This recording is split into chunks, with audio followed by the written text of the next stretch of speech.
Hello, and thank you for joining us here on the Neutral Zone. I am Phil Milani, joined as always by my esteemed colleague, my trusty sidekick. Really, the best way to describe this person is my everything. It's at Aric DiLalla. Phil, great to be back with you again. Another big Broncos win to talk about here. We're coming to you live from Breckenridge Brewery's farmhouse here in Littleton, off of Santa Fe and Brewery Lane. That's right, Phil. We're trying to make it a farm home. We are trying to make it a farm home. We're also live on the Broncos official YouTube page. We're here every Monday from 5:30 to about 6:15, Aric. And today we're breaking down a big Broncos win. I think we all predicted the score correctly, 11-10. The Broncos over the 49ers. That's right, Phil. A very traditional score. Of course, we love our non-traditional spellings for our names. That's true. Non-traditional score for the Broncos as well. A very neutral zone-esque type of game for the Broncos. If you like punts, Phil, you like this game. It was Sunday night punt ball. That's true. Yeah. This was only the second time in NFL history that a game ended 11-10. Could have been 13-10. Really close. Yeah, it could have been. Could have been. But the Broncos got a win either way. Come from behind victory. Offense still doesn't look perfect. Doesn't look great. They got to figure things out, but they were able to make plays when they needed to. Went down the field, scored a touchdown. Defense came up big. It's a big win. Yeah, it was a big win. Well, we got a lot to break down here over the next 45 minutes or so. This is really an interactive type of show, though, Aric. Please comment if you're watching on the YouTube page, and we'll answer your question directly. There's a lot I know that Neutral Zone Nation has to talk about tonight. But let's just get it started here, Aric, talking about the performance from Russell Wilson and the offense. 9 3-and-outs for the Broncos. But when it mattered most in the fourth quarter, they were able to turn it on. Russell Wilson looked like Russell Wilson and led a fourth quarter come-from-behind touchdown drive, and the Broncos went on to win. Yeah, and it seemed almost like the Broncos expected this sort of game. Nathaniel Hackett said after the game, we didn't want to do anything crazy. We didn't want to put ourselves in harm's way. We just wanted to take what the defense gave us. They knew they were going to have to try to dink and dunk their way down the field. Didn't work for most of the game, but they faced a really tough defense, maybe one of the best defenses in the NFL, Phil. And they were ultimately able to find a way. I think, like you mentioned, at the very end of the game, it's vintage Russell Wilson. He was able to move his legs, find his way around the pocket, look downfield, scrambled for a first down. Those were kind of the things you expected when you traded for him, and he showed them off there. Now it's all about finding that balance of, well, do you play within the offense for the other 55 minutes, or do you let Russ do that for most of the game? That's the Broncos' challenge now. Yeah, of course. I mean, Russell Wilson, after the game, said that he was very excited about the progress that they made against the 49ers. Felt like they're just this close. Talked about that long play to Jerry Jeudy that was deflected right at the end. He's talking about plays like that where if they connect on those type of plays, it's a much different ball game. We heard from Broncos head coach Nathaniel Hackett today. He was asked about, hey, are you going to let Russ do what he does? Are you going to let him scramble around? Are you going to let him run around a little bit? And he said, look, Russ can do those things. I'm never going to hold Russ back. And he called those type of plays where he gets out of the pocket after going through his progression. He called that part of the script. Yeah, that's right. And, I think they want to go through the normal play first. They want to go through the progressions, first, second, third read, and then from there, if he needs to, then you get out of the pocket and you try to make things happen. That's kind of the difference there between you don't need to improvise from the very beginning. You can still go through the structure of the offense, through the play call, and then make things happen. So one of those plays, he went left. He did go left. He could still go left. He can still go left. That was a little bit of a shot at Pete Carroll, huh? A little bit subtle. Still in the back of his mind moving forward here. I think Russ pays attention a lot more to these types of things. He plays with a little bit of a chip on his shoulder. You want that from your quarterback. You love the fire. I like do. that. I mean, it's very calculated at the podium, and it chooses his words pretty carefully there. So just like you. I always you carefully choose your words. Yes, I do. Aric, now I'm wondering, though, do you think that we'll see that from Russ maybe a little bit earlier in the game? Because he did say after the game, choosing his words very carefully, he did say that, hey, look, I just figured I needed to start making plays. We needed to start getting some first downs. He said, look, I just kind of had to take the game over a little bit. Yeah, and that's what he did. That's what great quarterbacks do. When you look around the league, Patrick Mahomes, Josh Allen, Aaron Rodgers, Tom Brady, Justin Herbert before his injury, obviously. Those are the type of guys that take over games. Russell Wilson's in that category. I don't know how much you want to do that in the first quarter or in the second quarter, because the trade-off is when Russell Wilson's running for 12 yards and diving to get a first down, he's taking a hit there. When he's, earlier in the fourth quarter, when he's extending for that first down line, he's taking a hit there. And so I think you want to keep him out of harm's way as much as possible, while still knowing that he can do that if he needs to. But you're right, it's not going to work long term to just score one touchdown. And so they've got to get it going earlier. They've got to find a way to get points earlier in the game and start putting up these 25, 28, 31-point performances if they're going to keep pace, because defense was really good, Phil, but you can't expect that from them every single week. Yeah, I mean, this was a really good 49ers defense. Like you mentioned, the top-ranked defense coming into this game. They've got a lot of playmakers there. They were disrupting the offensive line the entire game. Tripping people. Yeah, Nick Bosa did stick his leg out a little bit. Apparently allowed. That was sort of surprising. Wasn't very nice, really. It wasn't very nice. No. But, I think that Russ, one of the things maybe we'll see, and as he kind of gets more comfortable in this system, is he's going from A to B to C in his progression. Maybe that just needs to happen a little bit faster, because I think he did get sacked 4 times in the game. It did seem like there were times where the pocket was collapsing all around him, and somehow he snuck out of there. You might not want to wait quite as long before you say, hey, let's get out of here. Let's make something happen. I mean, sometimes it happened pretty quickly. That's a good front from San Francisco, and there were a couple times the pocket just closed instantly on Russ. He had to make something happen. A couple of those sacks, Phil, came from behind him, where tackles, Garrett Bowles, Cam Fleming pushed the rushers behind Russ. They were able to then kind of get up there and bring him down. And really, we're going to talk about the 9 3-and-outs, obviously. That's a note that's going to come from this game. A lot of different offensive issues, but they did still have the ball a couple of times down at the 30, down at the 35, and then a negative play pushed them out of field goal range, took scoring opportunities away. They were closer. It was never going to be a 30-point performance, I don't think, but I think you can look back at that game and see some opportunities where, okay, they could have gotten to 20, they could have gotten to 24 and feel a little bit better, but it just hasn't clicked these first 3 weeks. Each week it's been, okay, well, there's fumbles on the goal line, or we're not quite able to get something going against Houston, or now there's negative plays when you're down close to field goal range.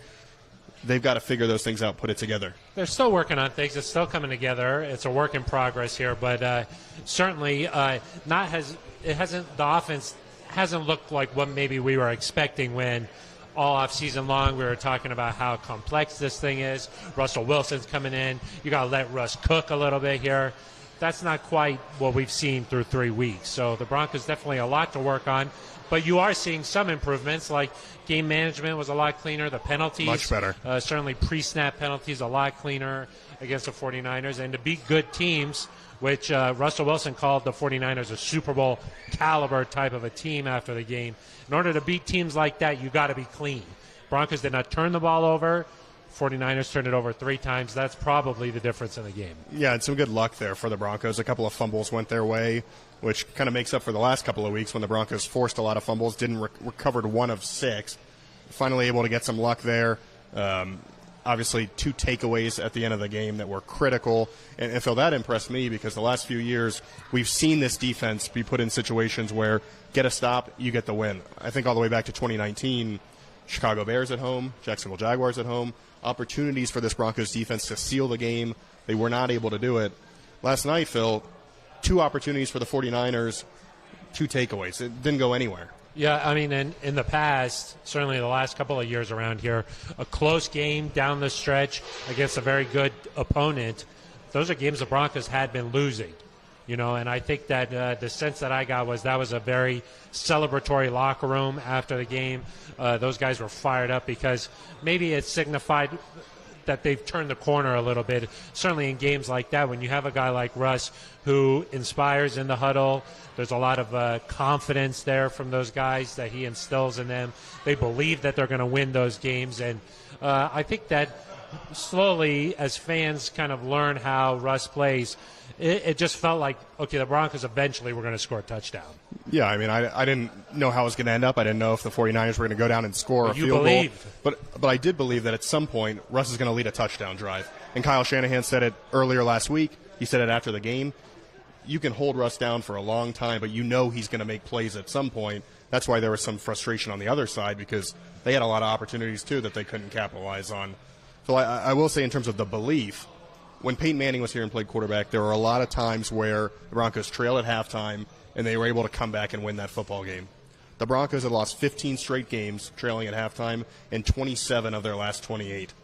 Yeah. To have a quarterback now that you believe can bring you back, can give you an opportunity in these games where things aren't going right, you trail early, things aren't necessarily on the schedule or the script you want them to be, that's a big deal. And I think that this team believes in a way that, like you said, they might not have in the past. I don't think that last year's team wins a game that happens, or that plays out like the first three quarters did last night. Yeah. I mean, certainly when you play the 49ers, you got to take what they give you, some of those easy plays.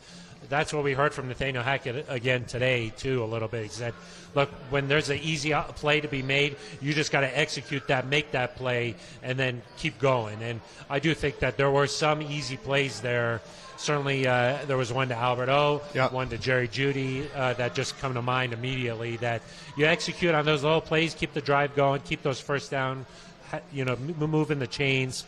You avoid those 3 and outs, and that's when you kind of get a rhythm and some momentum as an offense. Yeah, and I think that, again, that's just going to come with time. That's reps. Some of those throws, the one that Jerry Jeudy you're referencing on third down, that's a timing throw that I think the more they do that, the more they rep that in practice, the more they see it in game situations, the better they're going to be at it. And listen, we've heard Nathaniel Hackett talk for a long time now about we want to be ready in December. And you've obviously got to get wins now to be in contention then.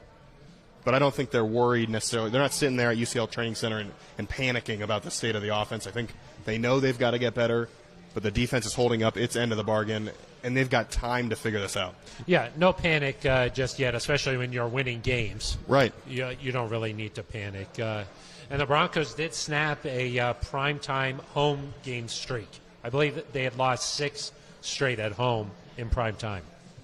So now a one-game winning streak. Talking about the belief, when you start winning those games, yeah, that's how wins inspire belief.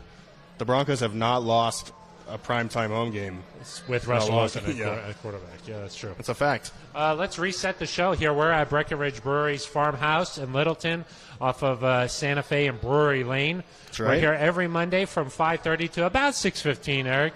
We say about because if we get fired up here, you get going. It's hard to stop the show. Yeah, it's hard to slow you down. Yeah, we go off the tracks and it's hard to get it back on and safely arrive at the station. So that's right. It takes some time.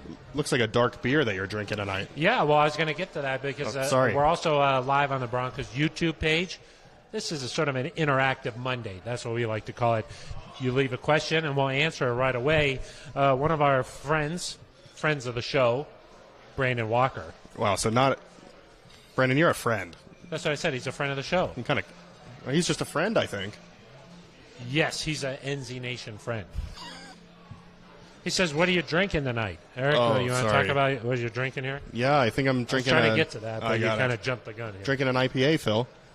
You're drinking a nice IPA. Hop I got an Mountain, autumn beer. I got an autumn beer that's this one's a little bit darker than I'm used to, but is it a stout? It's very nice. No, it's not a stout. But it's very nice. It's very smooth.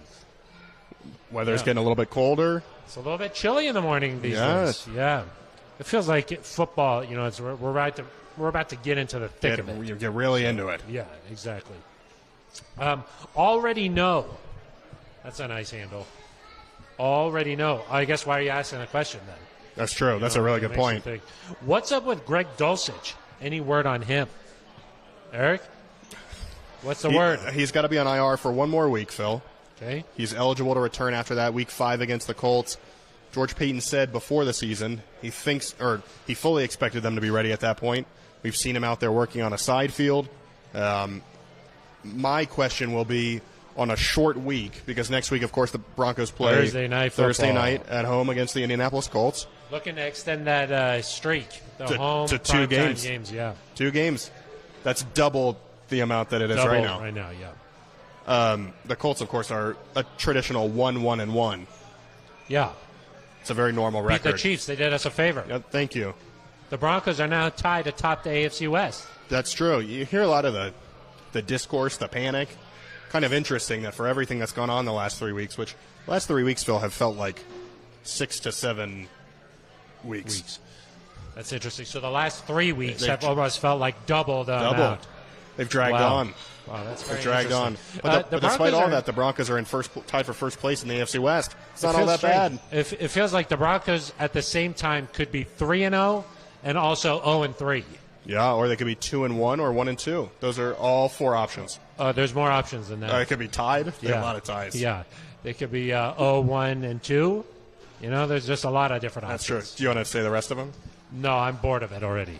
So let's go. But Greg Dulcich, he's eligible to return against the Colts. I just wonder if that's going to happen. You traditionally see teams like to work guys back into practice, see where they are on a short week when you're not really going to have a traditional practice. I kind of view that as a little bit unlikely. I bet we see him week 6? Yeah. In Los Angeles for Monday Night Football. That makes more sense to me. Yeah. I mean, he's got to get the hair right for prime time. In my brain. Do you know what I mean? That's true. You can't just show up. You got to condition. Yes. Both from a football sense and a hair sense. Yeah, he's trying to get in shape on the field and then also in the locker room. Double conditioning. Yeah. He does not use any product on the hair. So I've asked him, I was like, hey, from one hair guy to another, let's talk about it. That's just true. Conditioner. You can't tell on the neutral zone that you actually have a lot of yours pulled back. Yes. It's like the John Clayton, R.I.P. That's right. The late John Clayton. Yeah. Great commercial. Really good commercial. Anthony Bomer says, I'm overly angry that the NFL somehow allows illegal touchdowns. Do you think that you should be able to overturn a penalty if it happens in a play, and then you go back and look and say, hey, that was a penalty? Do you think you should be able to overturn something like that? I also don't like illegal touchdowns. I assume he's overly angry, and so am I. Yeah, you are always so am I. Overly angry. I assume he's talking about Brandon Ayuk. Well, it was Deebo Samuel who had a nice little pass interference on that play. Right. Ayuk had the touchdown. He didn't do anything wrong. That's why I said that the Ayuk was the touchdown. You said he was talking about the Ayuk. I think he's talking about the Samuel. Ayuk didn't do anything wrong. He did a nice little touchdown. Yeah. Yeah. So like when you're describing the Melvin Gordon touchdown, you'd be like, that's the Andrew Beck because he did the block. Nice blocking. Yeah. Also Dalton Reisner, a nice little pull on that play. Yeah, that was great. Great blocking. The Reisner block. That's what I'm talking about. I think that if you go back and you review every play for a penalty, you could find a penalty on every single play. Ooh, but what if it's egregious like that? I mean, that was a touchdown we're talking about. It was so bad you did a tweet about it. What about the Nick Bosa sack? We've already talked about that now twice. That's true. Yeah, I mean, I just think that's part of the game. They're going to miss calls, make good calls, make bad calls. I don't like the college football where you go and you review the targeting and then you pick up a flag.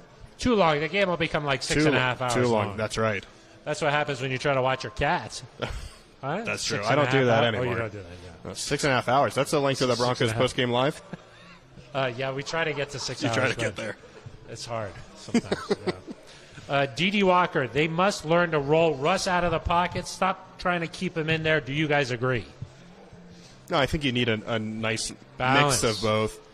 And I do think this is not just about what works right now this year.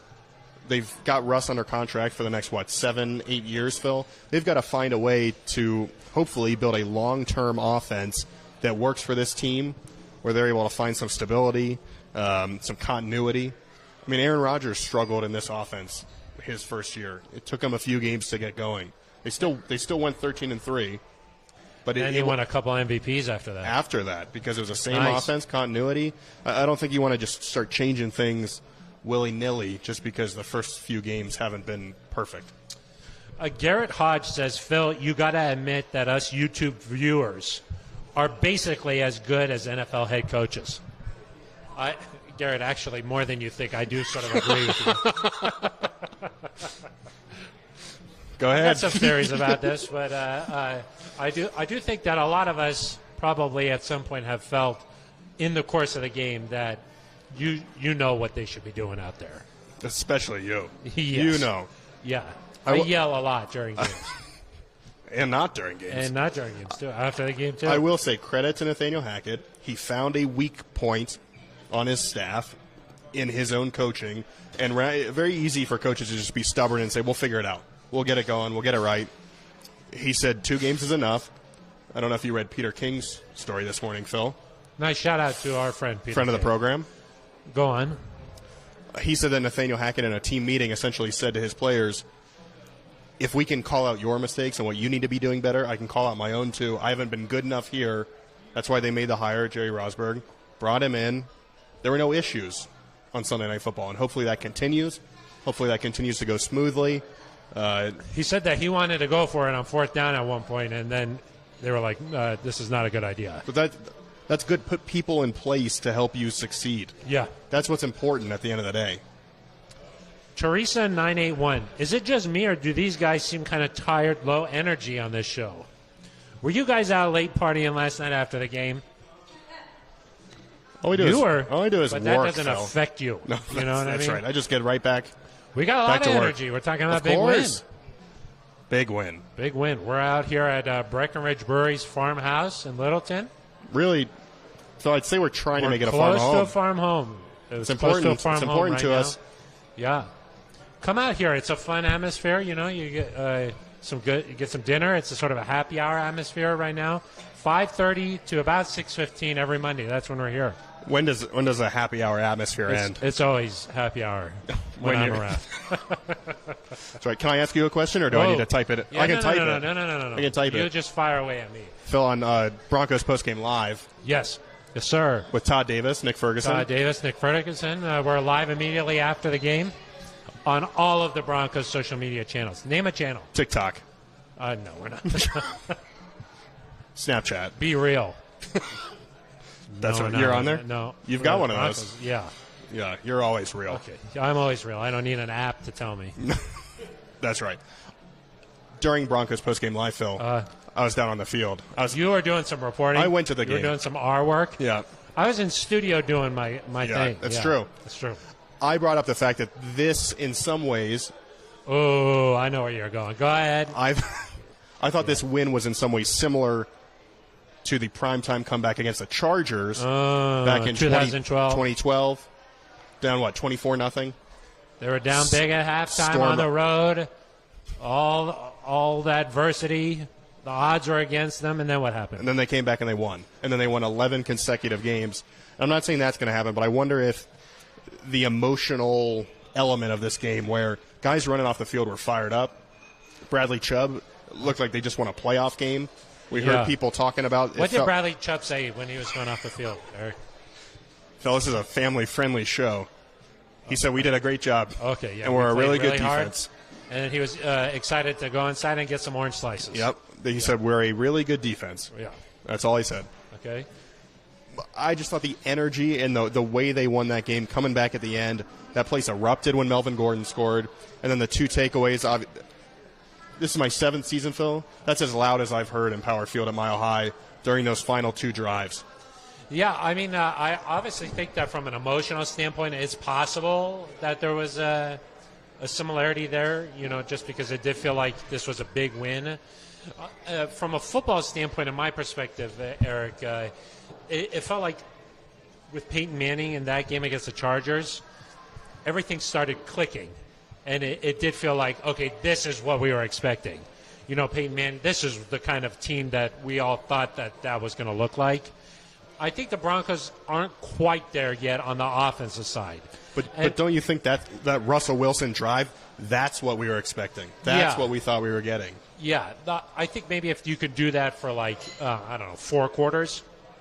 Got it. So not like the Chargers game. So, I'll tell you this. Here's a nice little difference for you. On the Chargers trip there, John Fox after the game said, everybody who made this trip is getting a game ball. That's how everybody who made the trip gets a game ball. We won. Exactly.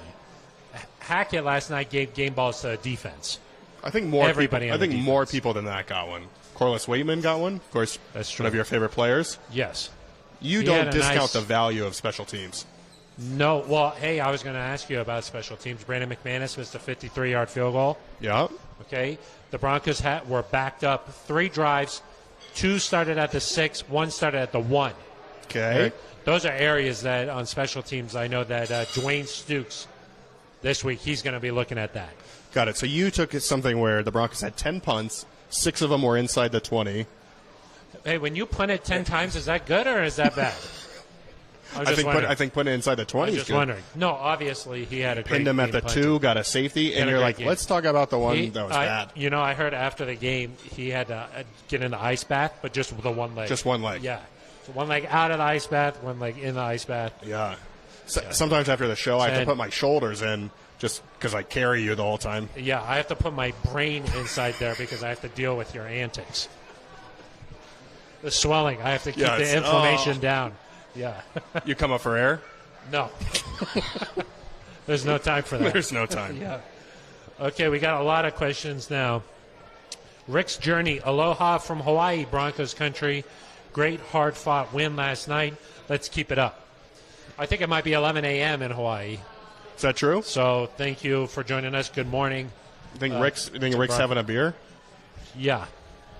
Yeah. Maybe what do you drink on the beach? Brewery. Oh, well, yeah, naturally. Yeah, exactly. Yeah. Maybe a Breckenridge Brewery pina colada or something. Ryder 985. That's the name of your dog, Ryder. Huh. Yeah, that's interesting. Does he have a YouTube page? I probably get a lot of views, huh? Yeah.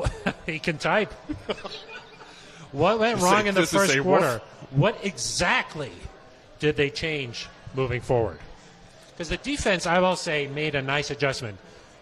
That second drive of the game, the 49ers were getting everything that they wanted. After that drive, nada. Well, before we go to the offense, let me say this about Ejiro Evero.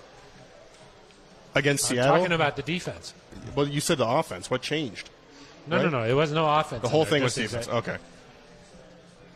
Talking defense. Go ahead, Coach. His adjustments have been very, very good. Against Seattle, obviously, a couple of broken plays that resulted in touchdowns. Broncos allowed 17 first-half points, didn't allow a second-half point. 3 field goals total against the Texans. And then last night, after that initial touchdown drive, 8 consecutive drives that ended in a stop. 2 of them, the Broncos scored points of their own with the safety. Yeah. And so I would think it'd be really difficult from the field, Phil, to make in-game adjustments. I think you'd have to wait till halftime. But it seems like Ejiro Evero is doing a really good job. There's no time to wait. There's no time to wait. But he is a guy, Phil, if he keeps coaching like this, he's going to be on head coaching short lists at the end of this year. I mean, rising star. I will say, you talk about that 49ers offense. It seemed like Deebo Samuel was getting whatever he wanted. They make an adjustment. You know, Pat Surtain was targeted, 6 times? 6 times. Only 1 in the second half. Only 1 in the second half. I mean, they stay away. Yeah, they got to stay away. They're afraid. George Kittle, one of the best tight ends in the NFL. He torched the Broncos the last time they played. Was not really a big impact in this game. So the Broncos really took away those guys. Yeah, and I think Josie Jewell being back really helped. Yeah. Run stopper. DJ Jones, he left with a head injury. He's in concussion protocol, but he was really good early in the game. Fired up. Kind of plugging those holes. The Niners averaged over 180 yards per game. I think they were the 4th-ranked rushing offense. Yeah. 80-ish yards last night. I mean, the Broncos just held them in check. They did not let San Francisco do what they wanted to do. After the game, Kyle Shanahan said run game wasn't good enough. Everything they wanted to do was just out of sync. And, Phil, you mentioned you would bring this up a lot last year. I bring a lot of things up. You bring a lot of things up. A lot of smart things. You like to bring up, does the defense react to what the offense is doing, or do they dictate the terms? Yeah. You love that. That's one of my favorite things, yeah. I think the Broncos dictated last night on defense what they were going to allow San Francisco to do. They gave them a lot of short plays, and they held their own, and that's the reason they won the football game. And Nathaniel Hackett even credited the Broncos. They said, look, they stayed in their gaps. To stop the run. And, you know, the 49ers, much like the Broncos, they like to get you going laterally, and then, boom, they hit a gap and they take off. The Broncos did a nice job taking away the run. The linebackers really stepped up. Jonas Griffith, a big interception there late in the game. K-Jack tipped that ball up, and then Jonas said he was going to sleep with the football. He did. He did say that. Sometimes I think I would do that if I got a game ball. Sometimes if we do a really good neutral zone, I'll take the microphone home. Yeah, of course. Yeah, we both do that. Yeah. If it's a good one. I'll curl up under my desk at the office with my microphone. Of course, you sleep at your desk. And then I go back to work. This is the only time you leave the facility, correct? Correct. Yeah. Okay, that's what I thought. We got a lot of questions here, guys. Oh, my goodness. Ben Swanson here with us today is letting them all in. The floodgates are open. People surprised to know that Ben Swanson's real. I know. Metambale. Oh. That's our friend. We missed him last week. I believe I'm pronouncing that right. Metambale. I think you correct. always do believe it that's correctly. correct. Wow, you guys started without me. What the? And then it just stops. Mark Horning says, do you buy think- those guys more drinks. Do you think people are still adjusting to the new time, Phil? The 5:30 To about 6:15? Well, yeah, about 6:15. About. I don't know. I mean, if you watch, you should know. That's true. You got to be ready. This guy, his name is DK Metcalf on here. I don't know if DK. Thank you very much for joining us. That's a big get. It's an honor. It's a big get. But he does say, "Let's ride." That's just what he said. So maybe he misses Russ. It's possible. I think the Seahawks, I don't know if this is correct, but they are 1-2 now in the season. That's right, Phil. And a little disappointing because before the season, Pete Carroll said they wanted to be the 72 Dolphins. Unfortunate that through 3 games they have 2 more losses than the Dolphins had all They are season. not currently on pace to be Not able on to pace. yeah. Hard to really recover from. It's a long season, but I don't know if they're ever going to do it. I don't think so. Maybe next year. Yeah. Middle Tennessee Concrete. That might be a shout-out for a brand. I mean, I don't really know. Not a sponsor. Not a sponsor. How good was Josie Jewell last night? How good was he? I kind of appreciate that a concrete company is asking about Josie Jewell. Josie Jewell, yeah, of course. That's kind of appropriate. And then our friend Brandon Walker weighed in, hey, as a fellow Hawkeye fan, Really just good. assumed that Middle Tennessee Concrete was a Hawkeye fan. I thoroughly enjoyed Josie tackling last night and get into George Kittle. Yeah. Some Iowa, some Hawkeye on Hawkeye. Action. Yeah. Josie was really important, I think, from a Crucial. communication standpoint. Crucial. So I'll point you to one play.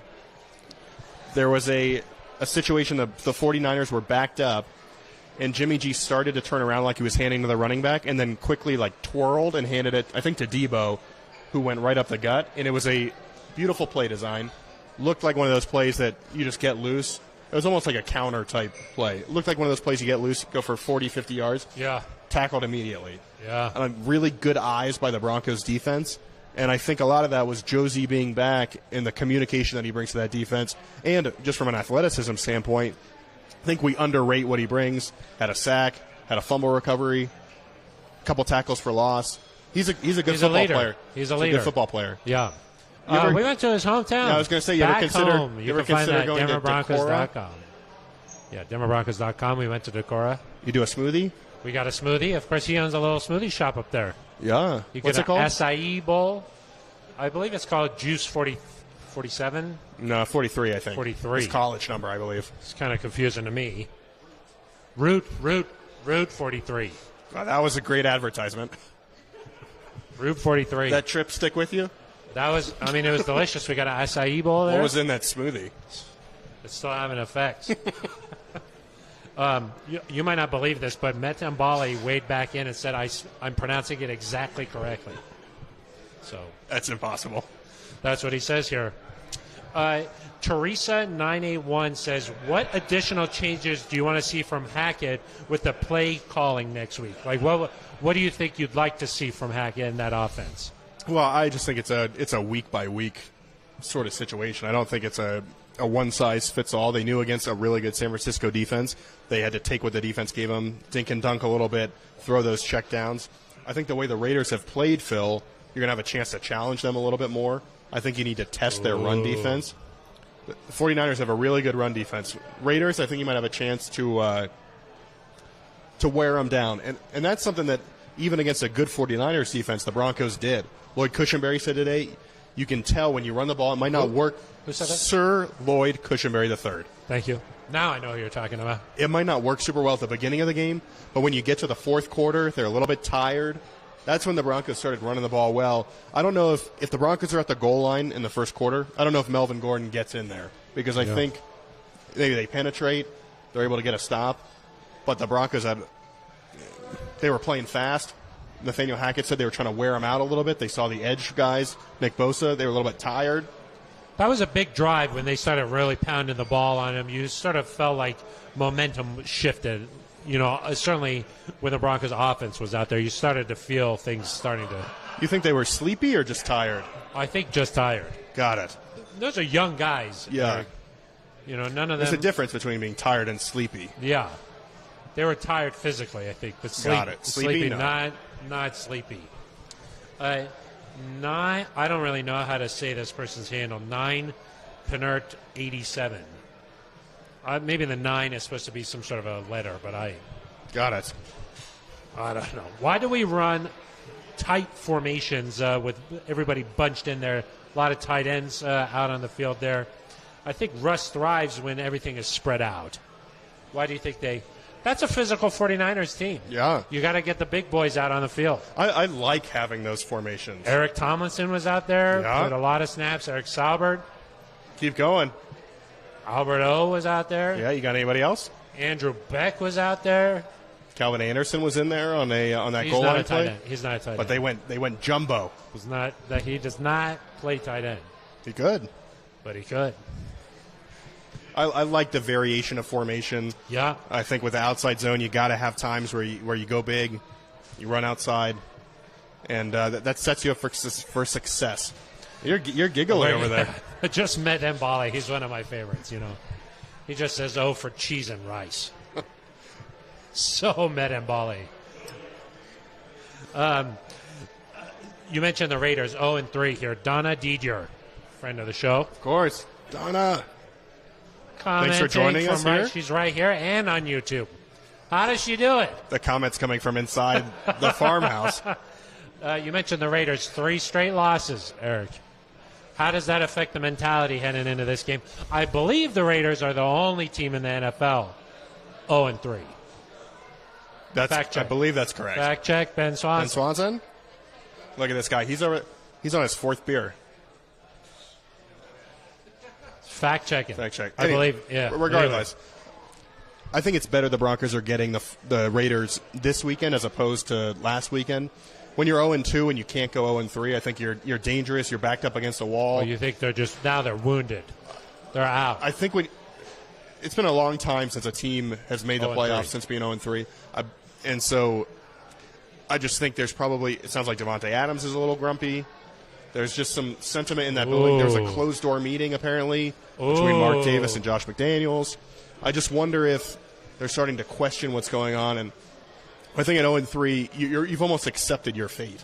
Like remember in 2019 when the Broncos were 0-3, and there was just this sense that we're going to have to be perfect the rest of the way. That's not to say it won't be a close game. I think the Raiders are still a football team that can challenge the Broncos. Talented team. Darren Waller, Devontae Adams, Derek Carr doesn't make a lot of mistakes. But if the Broncos play their game and then convert on these offensive chances that they've had, I do think the Broncos will earn a road win. They'll be their first division or their first road win over the Raiders since 2015. Over the Raiders or in the division? Over the Raiders. They'd be in the Chargers on the road. Many times. Many times. That would be game, nice. I believe, was a Chris Harris pick 6. Oh, yeah. Where he had his the arms Black Hole, extended. They had some sort of greeting. Some sort of hand signal. They said, "You're number 1." You're number 1, I think they said to Chris Harris. Yeah. It's a long time.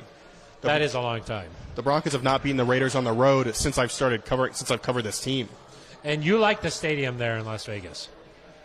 That's fine. The Death Star. I miss the Coliseum. You do? Not the amenities, but the atmosphere. You knew you were in for a long... It's a battle. Yeah. They're throwing batteries at you. Yeah. Guy Fieri's there. You got to contest with Fieri. What more can you ask for? There's dirt. They're playing on a baseball field. They're playing on a baseball field. I mean, there's just something that you're like... It usually rains. Yeah. You know? Yeah. It's so Raiders. It is very Raiders. Yeah, that is true. The new stadium, I've only been there once. It's too nice. It's very nice. It feels a little sterile, I would say. Oh. Do you think that Broncos country will invade? They have a lot of candy in the press box, which is nice. Oh. But the press box is very far from the visitors' locker room. Things only you care about. To me, that's what makes a good stadium. That is true. It's You're hard. just talking about your own personal perspective. That's all you really That's all I can do. I don't want to speak for anybody else. You, of course, have never been there, so you... I've never been there. I've only seen the outside of it, and it looks scary to me. It looks like your Roomba, doesn't it? Yeah, exactly. It just... Not a sponsor. Yeah, not a sponsor, yeah. It looks scary. I'm like, I don't want to go in there. But guess what? The Broncos are going in there. They're going there. Yeah. They're ready to battle. You're a big Vegas guy, though, aren't you? No, I'm not. No. No, I'm not. I don't know what you're talking about. Ben says, this is Ben Swanson. The last time an 0-3 team went to the playoffs, 2018, the Houston Texans. They finished the season 11-5. That was basically decades ago. Yeah, 18. How far? I can't do that. That was a long, long time ago. We should mention that we're at Breckenridge Brewery's farmhouse. Trying to make it a farm home. We're in Littleton. That's right. In the Denver metro area off of Santa Fe and Brewery Lane. We're here every Monday from 5:30 to about 6:15.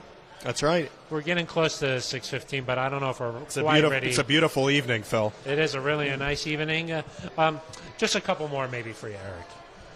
Alan Anderson says, how much does P.J. Locke and Caden Stearns' impact in this game? Wow. How much will that impact their rotational minutes in the future? Because so much talk about Justin Simmons, Kareem Jackson. When Justin comes back, how are these guys going to get on the field? They've been playing well. That's kind of a DVOA type question. That's deep. That's a deep Alan cut. Anderson, NZ Nation, they go that. deep. I love that. Yeah, I mean, you're going to have to find a way to get those guys on the field, and I think it speaks to the depth. Hopefully Justin Simmons comes back. The Chargers, I believe he's eligible to return. He'll obviously resume that starting spot, but Caden Stearns has been pretty good. P.J. Locke had that game-deciding forced fumble. Those are guys that in the nickel, in the dime, you can count on. They'll get playing time, but, hey, that's just part of it. You've got to realize you're young players still. The Broncos have one of the best safety duos in the league. You're not going to push Justin Simmons and Kareem Jackson off the field. No. But maybe in dime situations. But it's good depth, and listen, you might need it again at some point this year. In the Broncos secondary, I mean, Pat Surtain gets a lot of attention. Yeah. Just because he's just locking dudes down. But K'Wan Williams and Ronald Darby have been really good this year, too. That's true, really good. A bunch of really defensive backs. Benton Bali, how about we take the show to 6:30? I don't know. We'll see. He's trying to push it. About 6:15 is what I would say. Aric does have a hard out. His agents. Yeah, I can only do so much. His team, they negotiated the hard out, so he can't really. Middle Tennessee Concrete wants to know what kind of hair product should we be using. We can't really. Are we allowed to talk about that? Not really. Yeah, that's proprietary information. Yeah. He says, I say we run the ball and use proper hair products against the Raiders. That's a good game. That's a good formula for success. Every week. That's what we try to do. That's what we try to do,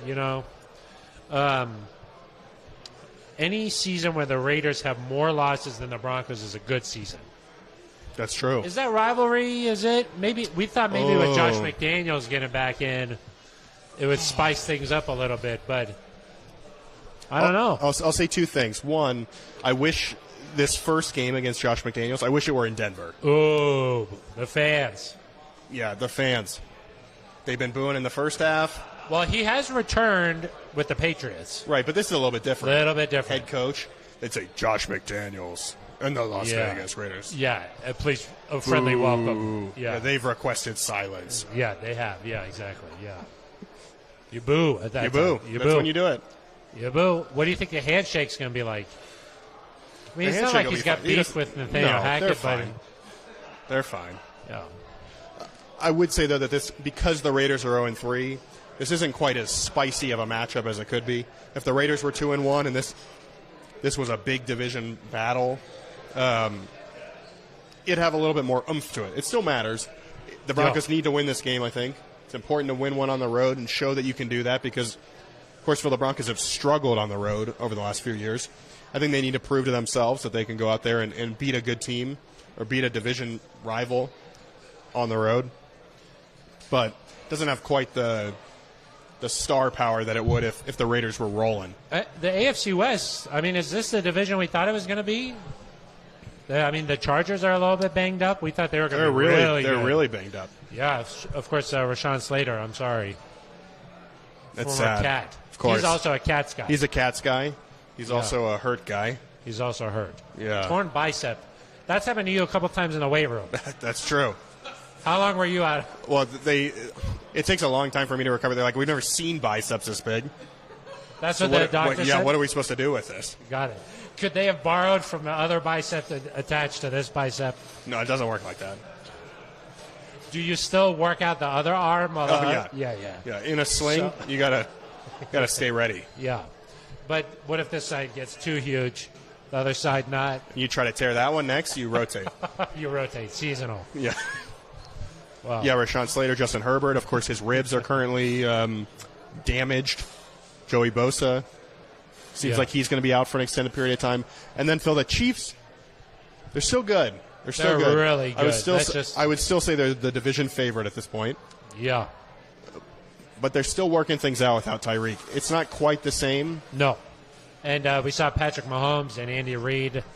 They had a nice discussion on the sideline. Yeah. Some called it an altercation. I don't think it was an altercation, but a dust-up? Maybe there's just trouble in paradise. Oh. I don't know. When you picture paradise, do you picture Kansas City? It's barbecue paradise. That's... Some would say. Yeah. What about North Carolina? That was sort of a hot topic. Yeah. I'm sorry. I didn't mean to offend. Okay, just wanted to shout out a couple of people that we didn't really get to. First of all, Metin Bali says, is it pronounced McDaniels? I think so. But I just we didn't get to these guys. Garrett Hodge had a nice comment. Kyle DB, Mark Horning, I think we got one in. Kyle in Ohio, Cole, Trenton, Vin Chin. These guys have all they've all participated. We just didn't have time. Swanson's just letting Swanson, great job getting everybody involved. Swanson has done a nice job moderating today's discussion, I think. I think so, too. It's been fun. Seems like people are really interested in the Raiders. We'll discuss that a lot more in-depth coming up on Thursday's show. From the podcast studio. We're in studio. Which of our studios is that one? The dark one? I think that's the one with the good audio. Yeah. Got it. It's the dark one, but it's got good audio. That's true. Kind of a trade-off. You got to weigh the ups. Yeah. You got to give a little. You take a little.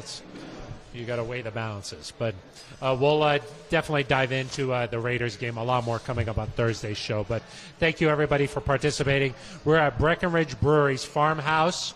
Making it a farm home, Phil. We're looking to make it a farm home. It's in Littleton off of Santa Fe and Brewery Lane. We're here every Monday from 5:30 to about 6:15. That's right. Did we push it? Yeah, a little bit. We pushed it a little bit. For NZ Nation, we'll do anything. That's right. Well, come out. It's a fun atmosphere. We got a speaker now, so you can hear us. You have to listen to us now. The budget really just... That's true. We got a speaker, so you can hear us. It's kind of like trivia night, but except it's Broncos. But the answers are wrong. Not when Ben Swanson's here. That's true. Yeah, so it's fun. You come out, you enjoy some food. It's a happy hour atmosphere, and we have a lot of fun. It's great. At least I do. So that is going to do it for us, for Ben Swanson and Amanda Gerlach. Nailed it. I got that one. And Aric DiLalla, I am Phil Milani. You've been listening to The Neutral Zone.